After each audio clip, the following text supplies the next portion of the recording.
Olá pessoal, tudo bem? Que bom tê-lo aí comigo em mais uma oportunidade, em mais um aprendizado, em mais um momento de crescimento. Fizeram-me uma pergunta aqui, eu vou até botar o áudio dele. O irmão quer que eu fale, que eu explique o que é um ditador e uma ditadura.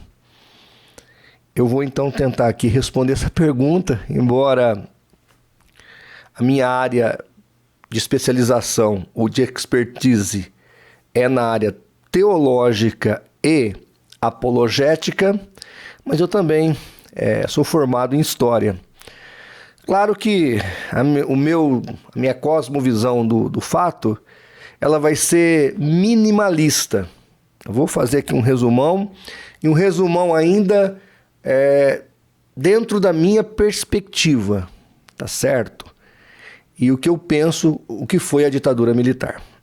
Depois, eu faço um fechamento, explicando, porque o irmão pede também essa análise, entre alguns rechaçamentos à liberdade que estamos sofrendo hoje, se são comparados ao que vivíamos ou ao que viveram as gerações da década de 60.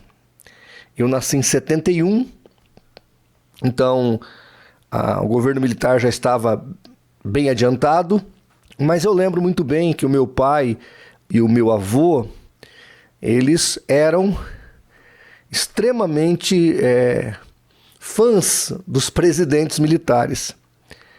O meu avô e o meu pai ouviam todos os dias a hora do Brasil, acho que era 6 ou 7 horas da noite, e eu lembro como meu avô e meu pai prestavam atenção no que o presidente Geisel falava, né? Depois eu até descobri que o Geisel era batista.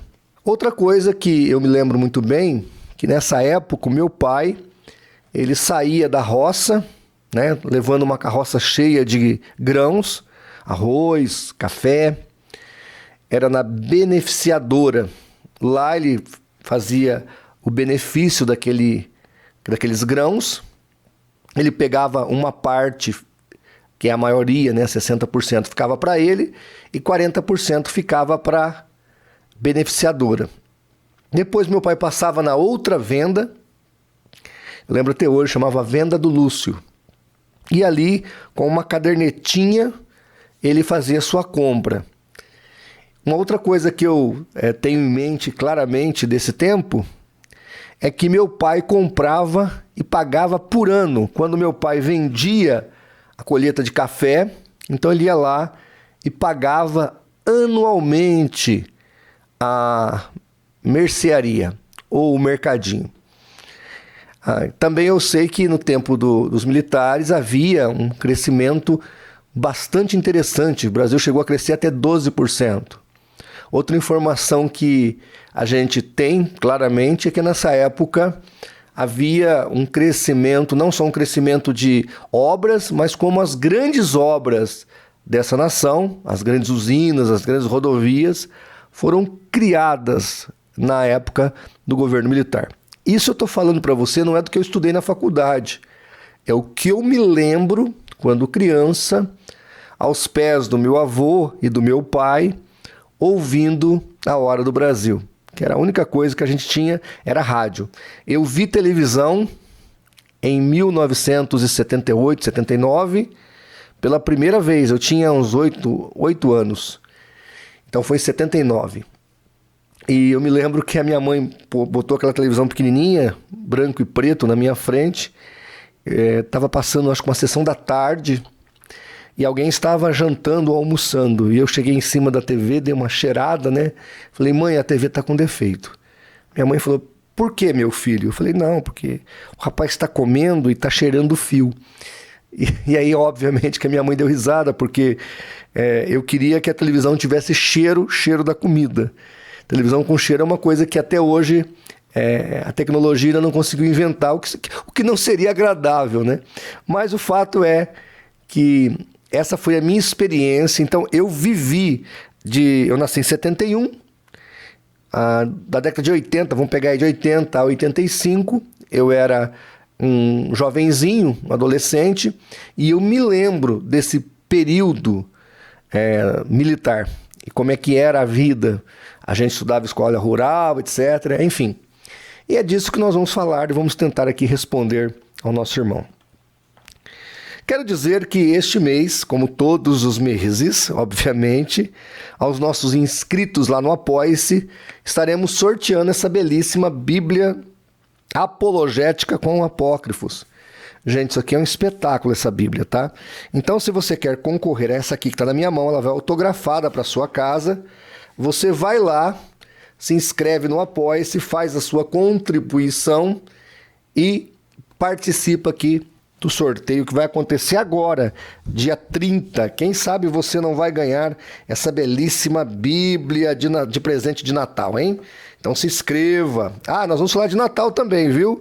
Muita gente aí satanizando o Natal. Depois a gente vai tentar esclarecer mais algumas coisas sobre o Natal.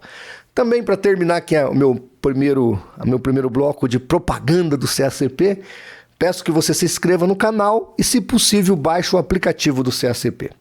Vamos então responder aqui a pergunta do nosso irmão, ouvir primeiro a pergunta dele e logo em seguida eu entro aqui com os meus comentários. Eu fiz uma pergunta, eu não sei se você vai fazer esse vídeo, e eu queria saber a diferença entre ditador e ditadura militar. Ditador, né? Aí eu queria saber se você consegue me responder para mim a diferença, porque assim, eu queria saber se na época da ditadura tinha tanta censura, como nos dias atuais tem mais. Eu não sei como posso dizer, se na época tinha mais, ou se hoje em dia tem muito mais do que naquela época. Eu não sei te dizer, porque eu tenho 40 anos, então eu não vivi aquela época, eu não me lembro de ter vivenciado a questão da ditadura militar. E eu queria uma resposta, não para mim, para todo mundo aí. Bom, primeiro, obrigado ao nosso amado irmão que fez a pergunta. Eu me sinto lisonjeado em receber o seu questionamento. Eu não me fujo a nenhuma questão. O canal aqui, às vezes eu sou restringido pelo YouTube, pelas regras do YouTube. Mas eu não me restringo a responder nenhuma questão. Então vamos lá. Primeiro lugar, o que é ditador, né? Ditador é uma pessoa que reúne em si mesmo, temporariamente ou não, né, em circunstâncias excepcionais, todos os poderes públicos. Seria uma pessoa autoritária e despótica. Então, aquela pessoa, ela reúne todos os poderes da nação. Nós temos 3 poderes, né? O poder judiciário, que hoje é o que manda no Brasil, por exemplo, poder executivo e poder legislativo. Esses 3 poderes, como dizia Montesquieu, têm que ter harmonia e estar um respeitando o outro, cada um no seu quadrado. O que nós temos no Brasil hoje é que existe um dos poderes que está acima dos outros. Então, como alguns costumam dizer, alguns juristas, no Brasil estamos vivendo a ditadura da toga. Depois ele perguntou sobre ditadura, e aí você vai entender por que é a ditadura da toga. Ditadura é um regime governamental no qual todos os poderes do Estado estão concentrados em um indivíduo, ou um grupo ou um partido.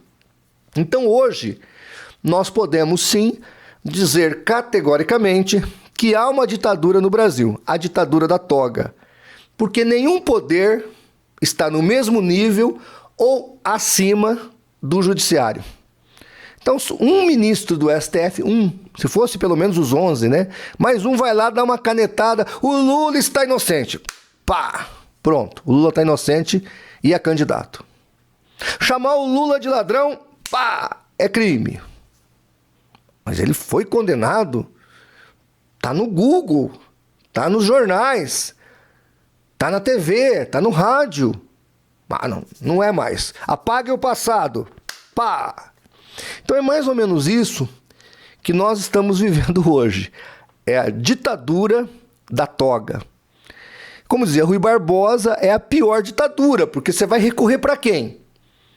Se o executivo ou legislativo te prejudica, você recorre ao juiz, como parte fragilizada e mais fraca, para que ele atenda a sua causa. É para isso que serve o poder judiciário. o que nós estamos vendo hoje no Brasil é um negócio problemático. E temos alguns juízes lá no Suprema Corte que estão desenfreados. Eles são os julgadores, eles são os apontadores, ou eles fazem o papel do próprio Ministério Público, e eles são as próprias vítimas. É absurdo isso. Porque dentro do sistema judiciário, você tem que faz a investigação, que é o Ministério Público, aliado à polícia, aos detetives, então a Polícia Civil, então o Ministério Público investiga e faz a acusação. O juiz vai julgar, sendo que o acusado tem direito à defesa. Então existem regras, eu não sou advogado, estou só dizendo o que a gente ouve aí de juristas dizendo. Então tem regras. E nós estamos vendo que o Supremo Tribunal Federal Brasileiro, ele passa todas as regras. Ele julga até pessoas que não é da alçada dele, porque ele deveria julgar quem teria o chamado fórum privilegiado, e não o cidadão comum. Ele manda fazer coisas contra o cidadão comum, até as redes sociais do indivíduo é fechada por ordem dessa Suprema Corte que, ao que estamos observando aí, se tornou uma ditadura da toga na íntegra da palavra, tá? Aí o irmão quer saber, então, depois ele faz uma pergunta sobre o regime militar e a atual circunstância. Então, o que aconteceu? Em 64, nós tivemos o Jânio Quadros, que era o presidente da República, renunciando. O Jango, o João Goulart, estava viajando, estava numa missão, representando o Brasil, inclusive uma missão comercial na China. E aí, quando há a renúncia do Jânio Quadros, há uma convulsão social. E os militares, então, tomam ali o poder, algo para conter a convulsão, porque havia gente na rua, o Senado, o Congresso estavam em polvorosa, aquela coisa toda. Parece que, se não me engano, o líder do Congresso assume a presidência. O negócio estava de ponta cabeça. E nós tínhamos também aqui uma militância de esquerda armada, que estava fazendo guerrilha, que estava tentando tomar o poder à força. E não era para implementar uma democracia, era para implementar o que estava em Cuba, uma ditadura comunista. Os militares, na época, muito pressionados pelos Estados Unidos, então assumem o poder. A ideia era fazer como aconteceu no Egito, lá numa daquelas primaveras que teve lá. O Egito, naquela convulsão social, aconteceu do exército tomar o poder, acalmar a população e aí fazer eleições. Era para acontecer isso no Brasil. Os militares eram para ter apaziguado a situação, resolvido os problemas e aí, então, passado o comando para os civis. O que aconteceu? Como o problema com os comunistas estava extremamente acirrado, e naquela época a Rússia e os blocos comunistas estavam em guerra com os blocos capitalistas e democráticos, os militares não tiveram muita escolha também, porque se eles passam agora, naquele momento, para o governo civil, os comunistas dariam o golpe como fizeram em outros países. Então eles tiveram que segurar um pouco mais. Depois, se não me engano, é que eu estou falando de cabeça, tá, gente? Não estou só respondendo rapidamente a pergunta do irmão. Se não me engano, foi o presidente Médici que vai instituir o ato institucional número 5, que aí ele fecha Congresso, Senado, fecha o STF, fecha tudo. Por isso que é muito radical esse ato institucional. E aí só os militares mandaram. Aí o irmão pergunta aqui se esse tempo era mais grave do que hoje. Olha, nesse tempo havia o DOPS, que era um departamento que coordenava tudo sobre a questão de estar ou não censurado uma peça de teatro, um programa de rádio, um programa de TV. Então havia os censores. É claro que eram outros tempos, as comunicações não eram livres, não eram acessíveis. Hoje, com o advento da internet, com o advento dos celulares, das comunicações, nós temos uma outra realidade. Nós estamos vivendo um outro mundo. Esse governo militar, é importante aqui nós explicitarmos, não era de direita. Os militares têm digamos assim, uma predileção pela direita. Mas não era um governo nem de direita nem de esquerda. Era um governo militar, tá? E a gente chama essa ditadura de dita branda, quando a gente compara esse momento com as outras ditaduras do planeta. Exemplo, vou dar um exemplo. A ditadura militar matou, durante de 64 a 85, em guerrilhas, em prisões e etc., ela matou 450 pessoas, o que é um absurdo. Mas o governo de Cuba, até quando contaram, já haviam sido executadas 30 mil pessoas. 30 mil pessoas. Isso até a década de 90. Então, a nossa ditadura é chamada de dita branda. Hoje, o que estamos vivendo agora, nesses últimos anos, através do ministro, então, Alexandre de Moraes, do STF, é sim algo similar. É o que nós chamamos de ditadura da toga. E as pessoas estão sofrendo censura. E aí os irmãos me perguntaram também sobre as manifestações. E nós aqui do CACP apoiamos, somos a favor da democracia, das manifestações pacíficas. Mas a minha única esperança, eu pessoalmente, vou lutar, sábado, amanhã nós vamos manifestar, estamos indo 2, 3 vezes por semana lá em frente do tiro de guerra. Mas a minha esperança é que o Congresso, o novo Congresso, que é a maioria conservadora, não se venda. Não se venda, porque o Lula já está com o pregão aberto e comprando, né? Que eles não se vendam e que eles ajam, não permitindo a regulamentação dos meios de comunicação, das mídias sociais, fazendo leis que dificultem os crimes que virão por aí. Essa é a minha expectativa, porque essa é a finalidade do Congresso Nacional. Lembra que eu falei para vocês dos 3 poderes? Um regula o outro. Por exemplo, o Senado deveria regular o STF.